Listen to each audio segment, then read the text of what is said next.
Hi friends एबे एक आउ एक बड़ खबर आसी जहाँकि आपण मानकु चकित कला भली। तो फ्रेंड्स आपण माने यदि पेटीएम यूज करछंती तो ये वीडियो को प्रथम रु शेष पर्यंत देखंतु एवं वीडियो को गोटे लाइक कर दियंतु। चैनल को नुआ आसले चैनल को सब्सक्राइब करबा सहित पाखर थिबा ऑल नोटिफिकेशन बेल ऊपर मध्ये क्लिक करने तो आगो को ए वीडियो हेल्पफुल वीडियो आपण माने ए चैनल माध्यम रे पाई परिबे। गूगल प्ले स्टोर रु हटिला पेटीएम ऐप। तो फ्रेंड्स संपूर्ण खबरटी जणेबी तो संपूर्ण खबरटी जानियंतु।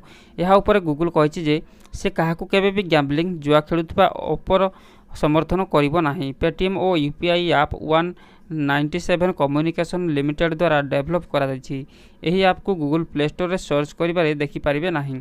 फଳରେ पूर्वरु एंड्रॉयड स्मार्टफोन रे इंस्टॉल होइथिला ऐप काम करूछि।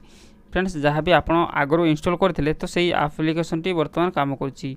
तो पेटीएम पेमेंट ऐप व्यतीत कंपनी अन्य apps Paytm for business, Paytm money, Paytm mall आदि गूगल प्ले स्टोर रे एबे भी उपलब्ध रही। तेबे एबे पेटीएम पक्षरु एही ऐप रो गूगल प्ले स्टोर रे रिमूव करा जिवा संपर्क रे कोनोसी बयान आसी नाही।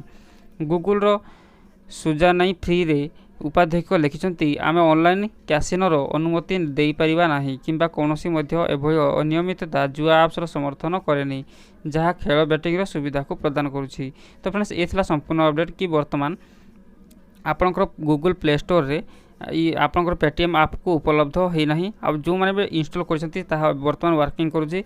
आ जदि आपन गूगल प्ले स्टोर तो पाई परिबे नहीं फ्रेंड्स। जदि आपन ओप्पो ऐप स्टोर रु पेटीएम को डाउनलोड करि परिबे।